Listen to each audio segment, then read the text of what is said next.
Dun, dun, dun, dun.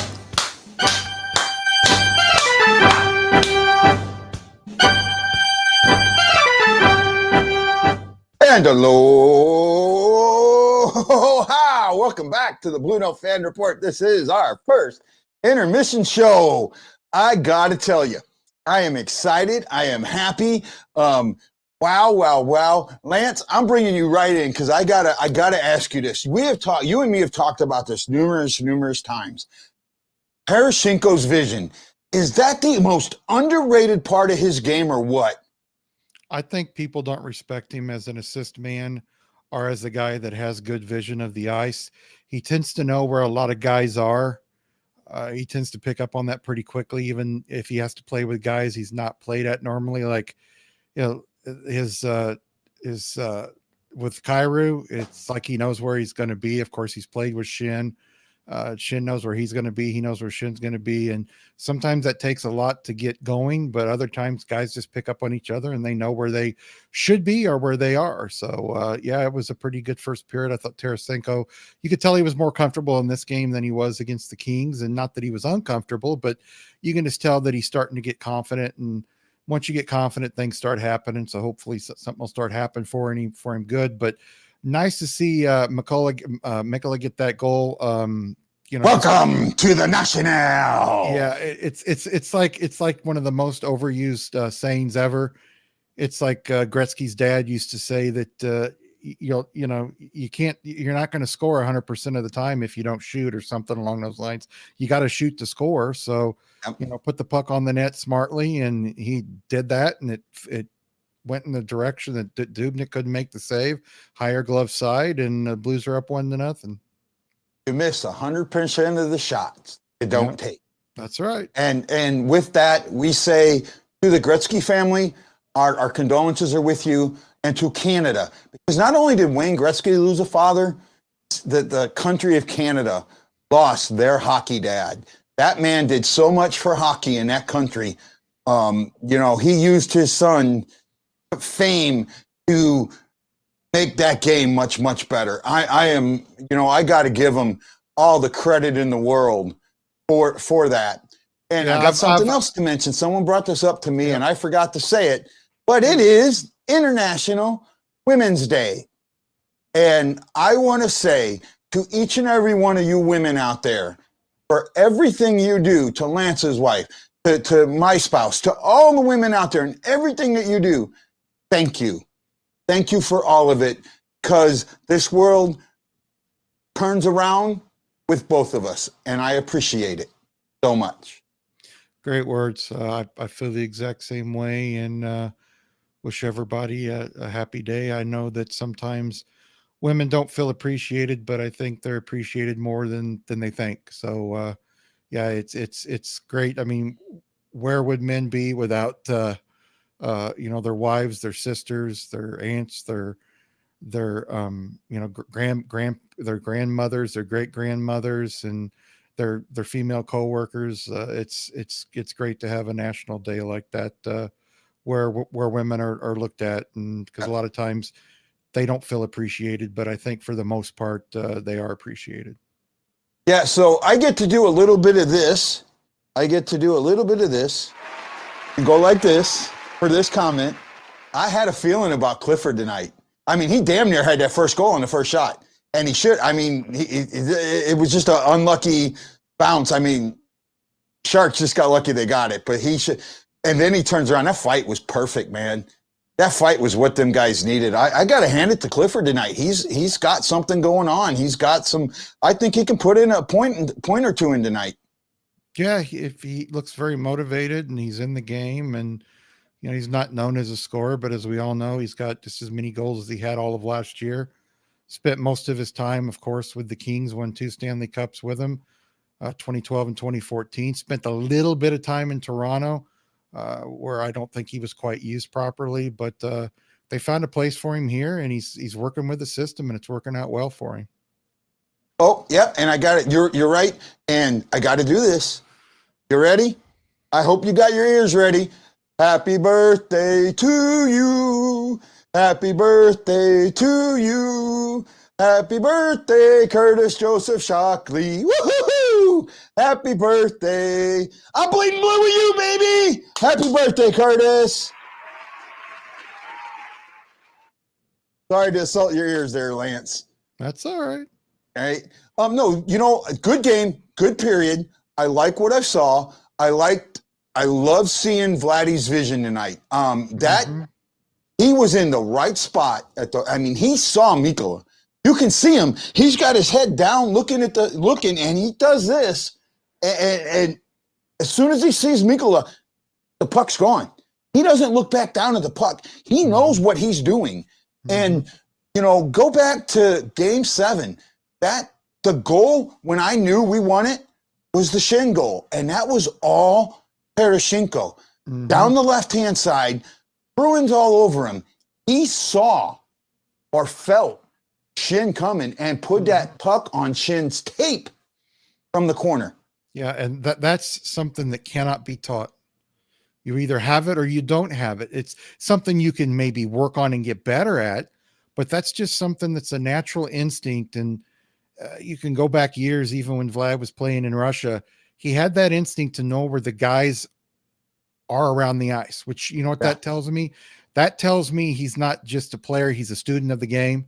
Because unless you know the game and know how, defensive setups are and where players are supposed to be offensively and their area they're supposed to be in, and you got to know the guys around you, that's instinct. I mean, that's all it is. And I wanted to get back to Walter Gretzky. I've seen several stories from former Edmonton Oilers and Rangers and Kings, and I haven't heard anything from Blues players, but I have heard from the other teams. And Messier just can't stop talking about Walter Gretzky, and Messier is the kind of guy that if you know people that know him, which of course both of us do, but he's not the type of guy just to throw compliments out there. He doesn't blow smoke up people's butts. If he says Walter Gretzky was a great person, then I guarantee you Walter Gretzky was a great person. Yeah, and that's all that I've heard. For Matt Lowe's comment about did that go off Kairu's skate, I couldn't be for sure. And as at the moment, it is still listed as Mikkola's goal. So until they change it, I'm going with welcome to the National, Mikkola. Looks like we're going to have some help. Jeremy's going to be there in the second. Cool. Trey saying, I thought it went off Kairu's skate. I did too. Possible, but right now I'm going with the score sheet. Yep, that's what you got to do until they change it.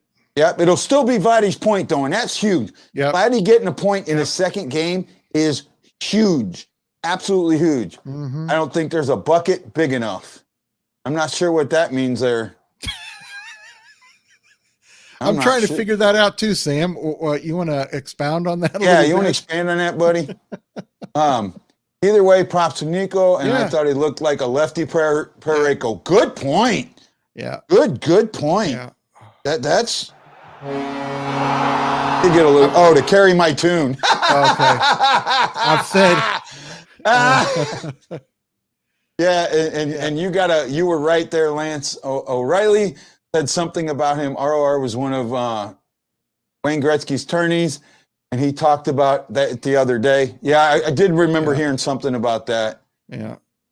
It was a huge delay in you getting it. It was a huge delay in you getting it. It was a huge delay in me getting it too. I'm like, a large bucket? What is he talking about? Yeah, well, because remember, we're on about a 30-second delay from when we talk to when they hear it. Yeah. So just kind of overall. And then there was so much going on before I got to the point. So I get it. Hey, it doesn't matter. I know I can't sing, but you know what? I'm sure that Curtis is going, wow, some dude on the internet sang happy birthday to me. There you go. Am I freaking screwed in the head or what? Hey, it happens. And sometimes it's good. Sometimes it's bad. Sometimes it's just fun. And sometimes it's all three. But I'm not wearing my Blues jersey right now, but I am wearing a musical jersey, Bob Marley. So I'm wearing a Bob Marley shirt. So at least I've got on a decent shirt, and it's not like a Sharks jersey. So there's no jersey is. Oh, that's one of the. I like their emblem. I don't like the teal. I've never gone off on the teal or the green. I don't know. I watched the game the other night against the Golden Knights. Yeah. And I really like the gray black Yeah, the gray, and because that's a black, shark's color. That's and the then color of a teal. shark. Yeah, that's the color of a shark. I like that one, but the all teal, I'm not a big fan of. Oh, here's one for you. This is whose favorite prospect we have still in lowers if needed later in the season. That's a Well, good question. if you mean by lowers, does that include the KHL? Might be. It might be, but you got to remember, Clausen got hurt today.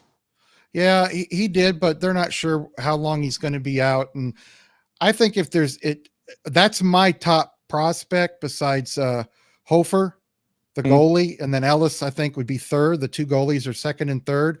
I don't think the second and third one are going to help us this year unless Husso gets hurt. But I would feel very comfortable, in fact, if something did happen to Husso, and I don't want it to, that if Hofer could come up and back up Bennington. Other than that, I think Costin's the one with the most upside. Yeah. Out of any of them. He's got to grow up a little bit. Some of his penalties he takes, some of the stupid stuff he does. But when he does want to hit, he can be a two-way type of physical player. He really can be. He can score. He's got great hands. He's got great vision. It's just he needs to mature. Some guys mature at 20. Some guys are Patrick Laine, and they're still playing Fortnite 12 hours a day. Just not everybody matures at the same level. Yeah, no. My thing with him though is it's time. We gave up, and look, at the time, I'd still do the trade. I would still trade fan favorite fourth line guy for the 31st pick to get the number one skater in Europe, injury or not. I'd still do that trade. And not only that, we got Sundqvist with that trade. That's all right. So I'd still do the trade. But you know what? As much of a fan favorite as he was, and I can't, his name, it's named on the tip of my tongue, but I can't say it. Ryan Reeves? Ryan Reeves. I just couldn't spit it out. As much of a fan favorite as Ryan Reeves was, it's time for you to come out and prove that you were worth that trade. Now, I still think that we won the trade. Well, we did. Just with Sundqvist, right? Just with Sundqvist, we won that trade.